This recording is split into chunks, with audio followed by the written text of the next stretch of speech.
Hello बच्चों, good morning, नमस्कार। आप सभी का स्वागत है मेरे YouTube चैनल केमिस्ट्री ज्ञान पर।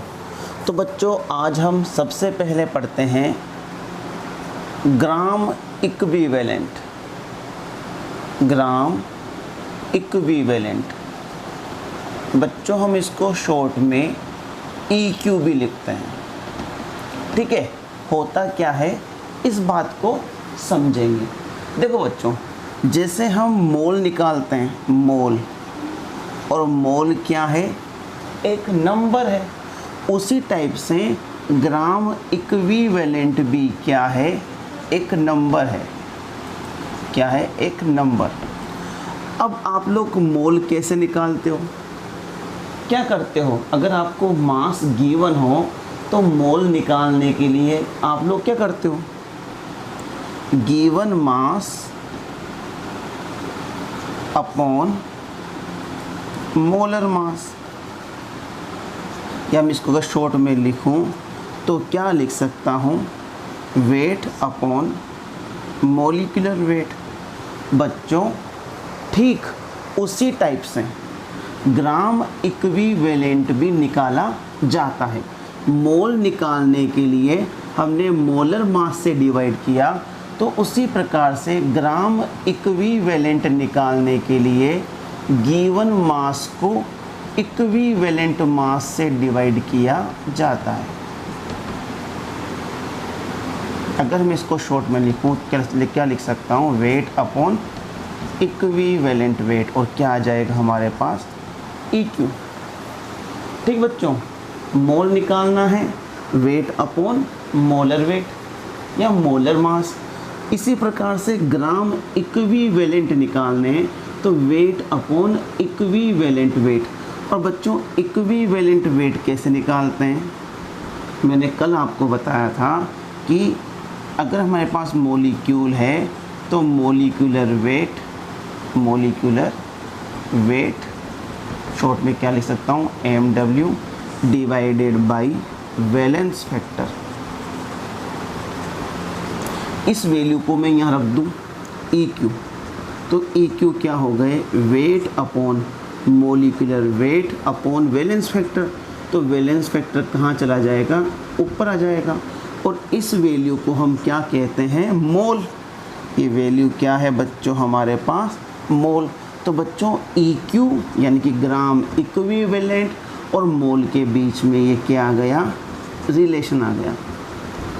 अगर बच्चों हमें मोल गिवन है तो उसको वैलेंस फैक्टर से मल्टीप्लाई करके हम ग्राम इक्विवेलेंट निकाल सकते हैं, या इक्विवेलेंट गिवन है तो वैलेंस फैक्टर से डिवाइड करके हम क्या निकाल सकते हैं? मोल निकाल सकते हैं। ठीक बच्चों, तो ये मैंने आपको बता दिया ग्राम इक्विवेलेंट क्या होता है। अब बढ़ते हैं हम बच्चों हमारे टॉपिक की ओर, जिसका नाम है लॉ ऑफ इक्विवेलेंस। समझते हैं बच्चों लॉ ऑफ इक्विवेलेंस क्या कहता है, समझेंगे। देखो बच्चों, नाम से मालूम पड़ रहा है।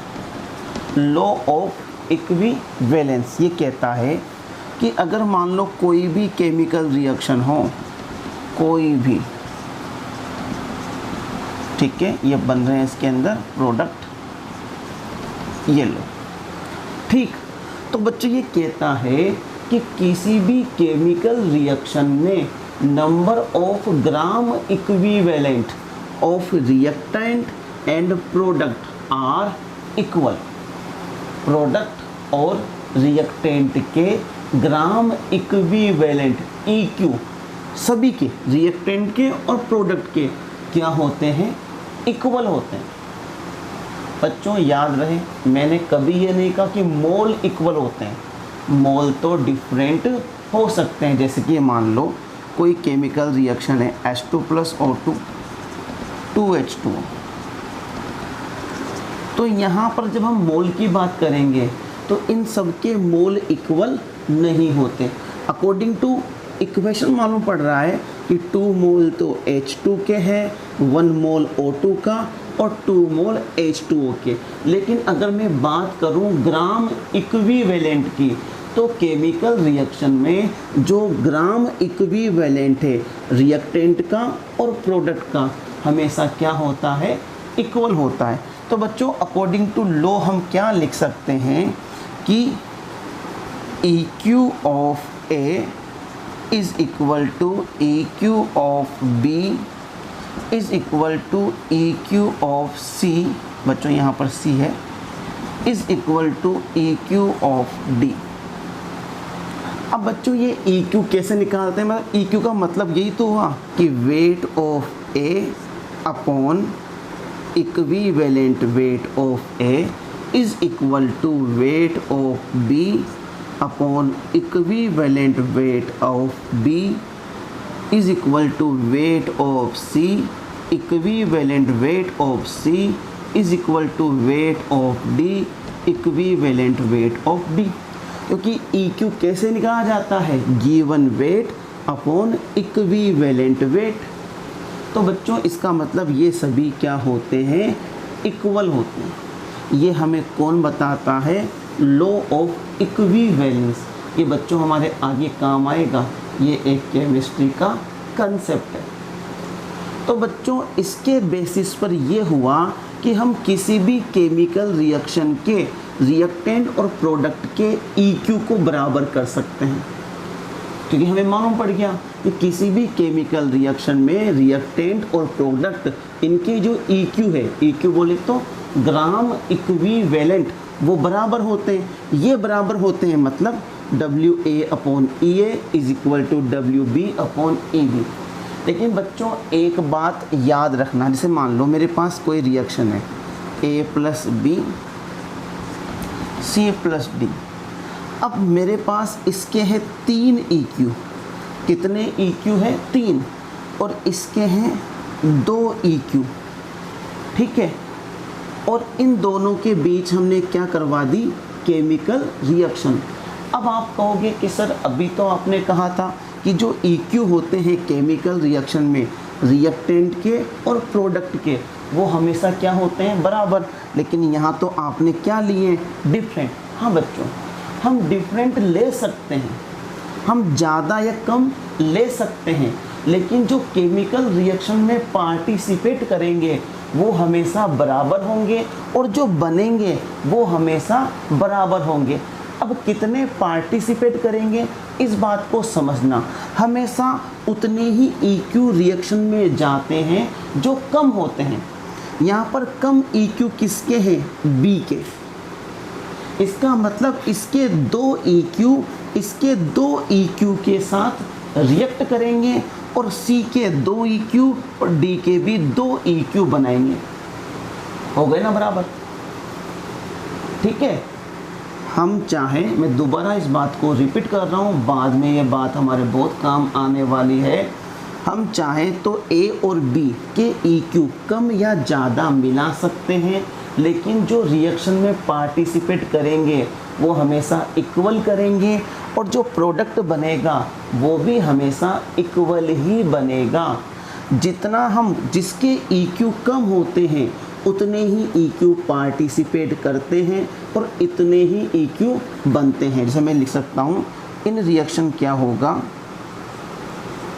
इन रिएक्शन इसके भी 2 EQ पार्टिसिपेट करेंगे और इसके भी 2 EQ पार्टिसिपेट करेंगे और इधर कितने बनेंगे, 2 EQ और 2 EQ, ठीक है। तो सबके EQ क्या हुए, बराबर।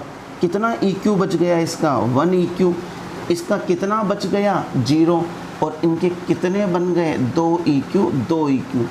तो बच्चों बात यही हुई ना कि केमिकल रिएक्शन में पार्टिसिपेट करने वाले रिएक्टेंट के EQ और बनने वाले प्रोडक्ट के EQ इक्वल होते हैं, ठीक है बच्चों।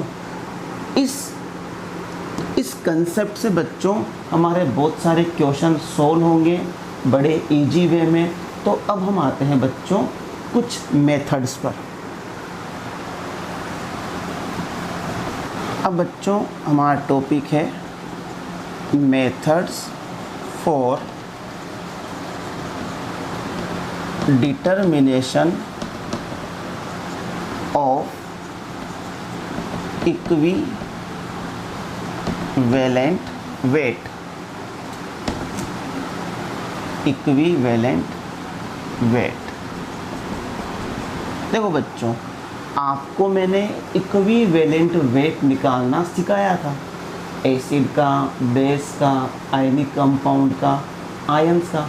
अब यहाँ पर जो हम इक्विवेलेंट वेट निकालना सीख रहे हैं वो सीख रहे हैं हम केमिकल रिएक्शन में।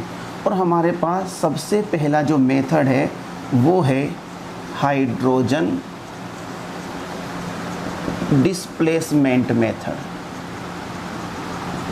Displacement method. बच्चों पहले आपको मैं मेथड समझा दूं, बाद में एक छोटी सी ट्रिक बताऊंगा, वो सारे ही मेथड में एप्लीकेबल होगी, ठीक है। हाइड्रोजन डिस्प्लेसमेंट मेथड क्या कहता है? It is used for those element which can evolve H2 gas. जो एलिमेंट H2 गैस को इवॉल्व कर सकते हैं उनमें ये हाइड्रोजन डिस्प्लेसमेंट मेथड काम आता है। जो रिएक्टिव मेटल होते हैं, मैंने आपको पढ़ा होगा क्लास 10th में, जो रिएक्टिव मेटल्स है वह डाइल्यूट एसिड में से हाइड्रोजन गैस को इवॉल्व कर सकते हैं। आपको समझाने के लिए मैं यहाँ पर एक रिएक्शन लिख देता हूँ। देखो बच्चों, जिंक है और यहाँ पर ये डाइल्यूट एसिड है, तो क्या होगा, क्या रिएक्शन होगी? आपने पढ़ा है क्लास 10th में कि रिएक्टिव मेटल डाइल्यूट एसिड में से हाइड्रोजन को डिस्प्लेस करके H2 गैस बनाता है। इसको बैलेंस कर लो, ये बैलेंस हो गया, ठीक है। अब अगर हमसे यहाँ पर क्या पूछा जाए, इक्विवेलेंट वेट ऑफ जिंक पूछा जाए, क्या पूछा जाए बच्चों? इक्विवेलेंट वेट ऑफ जिंक, तो ये आप लोग कैसे पता करोगे, इस बात को हम समझते हैं। देखो बच्चों, दैट्स अ वेरी सिंपल, ठीक है। आपको ऐसे क्वेश्चंस में हाइड्रोजन गैस दिया हुआ रहेगा, ठीक है। तो बच्चों अभी अभी हमने क्या पढ़ा, लॉ ऑफ इक्विवेलेंस, और उसके अकॉर्डिंग क्या था कि रिएक्शन में बनने वाला EQ, रिएक्शन में बनने वाला EQ और पार्टिसिपेट करने वाला EQ दोनों क्या होते हैं, बराबर। इसका मतलब यही तो हुआ कि EQ of zinc is equal to EQ of hydrogen. और EQ का मतलब क्या हुआ, weight of zinc upon equivalent weight of zinc is equal to weight of hydrogen upon equivalent weight of hydrogen. देखो बच्चों, वही फॉर्मूला काम आ गया जो अभी अभी हमने लॉ ऑफ इक्विवेलेंस में पढ़ा था, वही फॉर्मूला काम आ गया। यहाँ से हम क्या निकाल सकते हैं, इक्विवेलेंट वेट ऑफ जिंक। तो बच्चों इक्विवेलेंट वेट ऑफ मेटल का क्या फॉर्मूला बन गया, जो फॉर्मूला हम यूज़ कर सकते हैं, क्या यूज़ कर सकते हैं, यहाँ से weight of metal into equivalent weight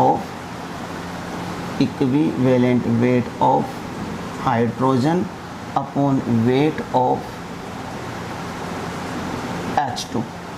अब बच्चों वेट ऑफ मेटल जो भी होता है वो हम लिख देंगे, इक्विवेलेंट वेट ऑफ H2 में पता है 1 होता है, और वेट ऑफ H2 जो हमें गिवन होगा वो हम लिख देंगे।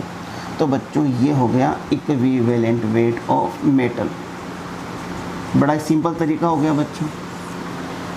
तो बच्चों ये जो फॉर्मूला है ये हमें याद रखने की ज़रूरत नहीं है।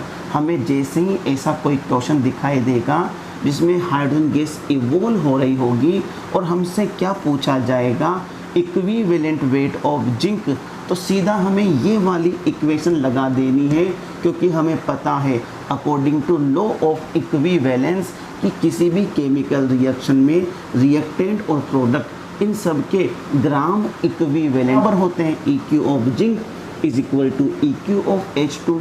तो ये अपने आप ये फॉर्मूला हमारे पास आ जाएगा EQ निकालने का। अब यहाँ से वो चाहे ये पूछे ये निकाल दो, ये पूछे ये भी निकल जाएगा। तो बच्चों यहीं से हमें यही एक फॉर्मूला हमारे आगे के सारे मेथड में काम आएगा। बच्चों सेकंड मेथड है oxide formation method. Oxide formation method देखो बच्चों क्या होता है इसके अंदर, अगर कोई एलिमेंट है, when a non element is changed into oxide, then this method is used to determine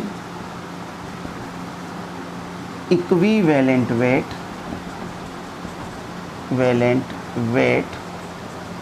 of element। देखो बच्चों मैंने अभी भी कहा सभी मेथड का केवल मेरे पास एक ही ट्रिक है जो सब में काम आ जाएगी। इसका मतलब ये हुआ कि अगर कोई मेटल या कोई एलिमेंट क्या कर रहा हो, ऑक्साइड बना रहा हो, क्या कर रहा हो, ऑक्साइड बना रहा हो, तो एलिमेंट का इक्विवेलेंट वेट हम कैसे पता करें।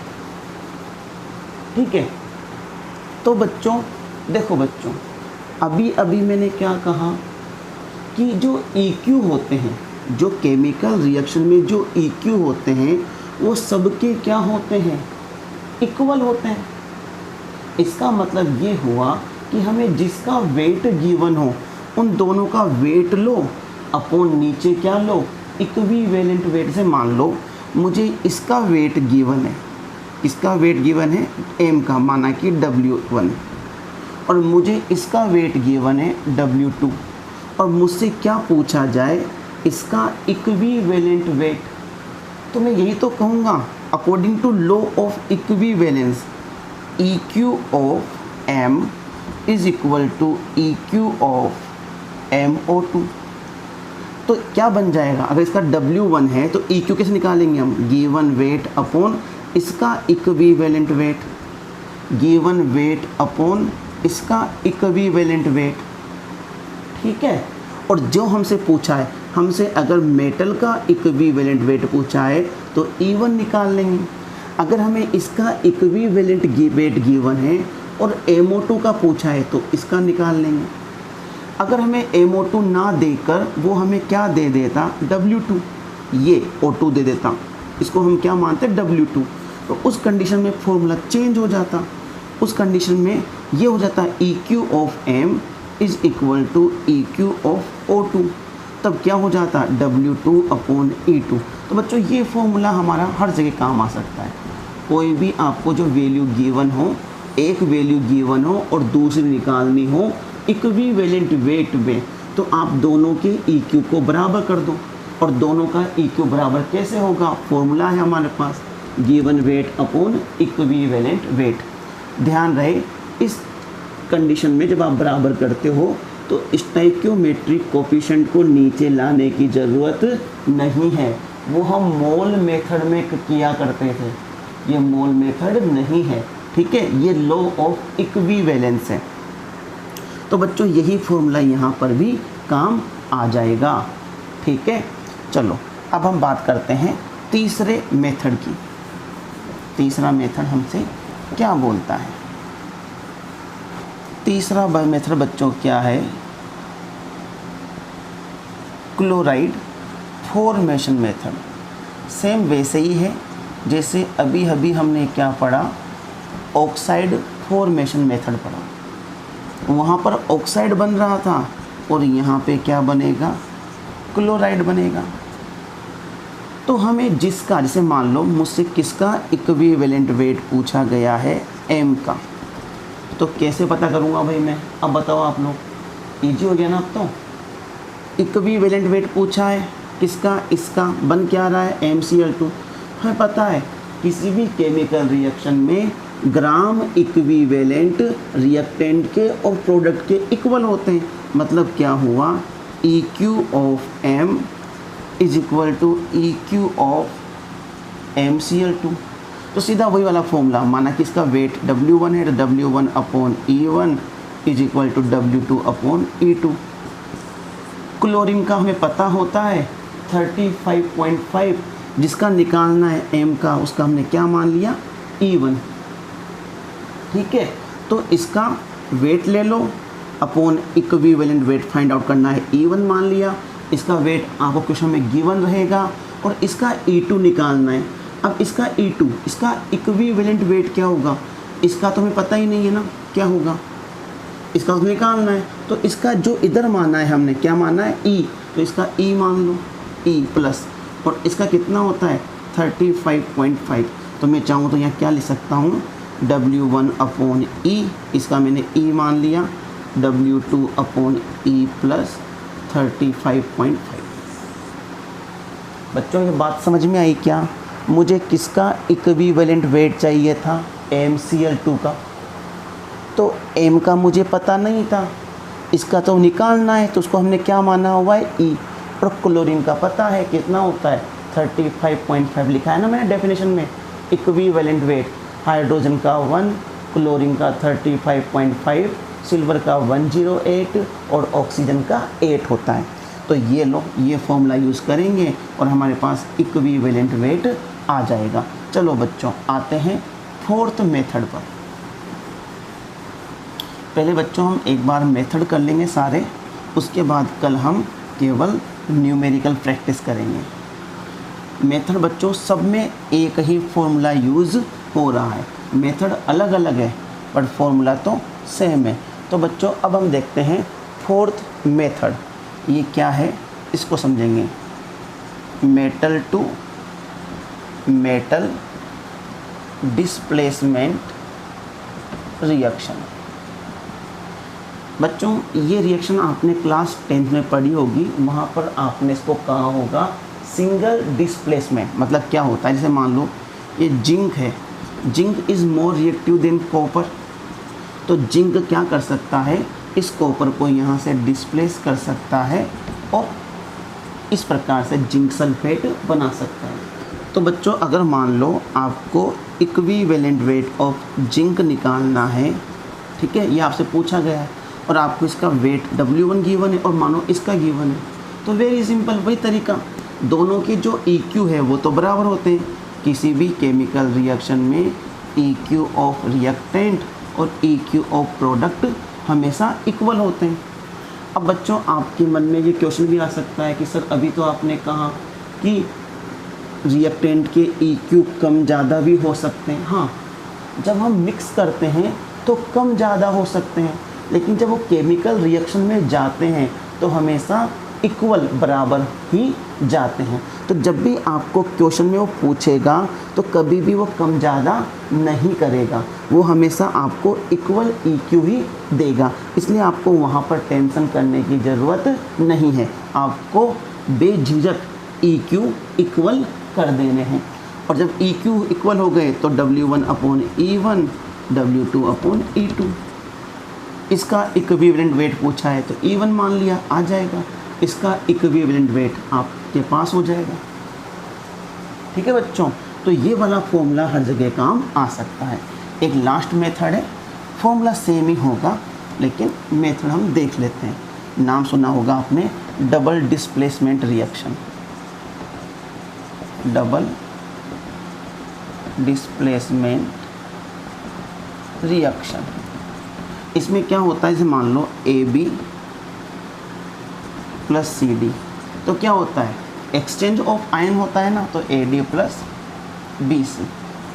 अब माना कि मुझे इसका W1 गिवन है और इसका W2, और क्या पूछा है, इक्विवेलेंट वेट ऑफ AB। तो कैसे निकालेंगे, जिसका पूछा है उसका E1 मान लो। हम तो जानते हैं according to law of equivalence EQ of AB is equal to EQ of AD। ठीक है, तो W1 जिसका निकालना है उसको हमने E1 मान लिया, W2 और इसका E2। अब बच्चों जिसका निकालना है उसका E तो हमने मान लिया, दूसरे का इक्विवेलेंट वेट वो या तो आपको देगा या इस प्रकार से केमिकल रिएक्शन में कंपाउंड देगा कि आप उसका इक्विवेलेंट वेट पता कर सकते हो। जैसे मान लो वो यहाँ पे तुम्हें दे दे AgCl, क्या दे दे AgCl, तो जिसका निकालना है उसका तो E1 हो गया, ठीक है, और E2 क्या हो जाएगा यहाँ पर, Ag का तो 108 और क्लोरीन का 35.5, ठीक है। तो बच्चों यहाँ से ऐसे हम इन फॉर्मूले की हेल्प से इक्विवेलेंट वेट निकाल सकते हैं, ठीक है। बाकी रही अब इसकी क्वेश्चन की प्रैक्टिस, वो हम करते हैं कल। आज के लिए इतना काफ़ी है।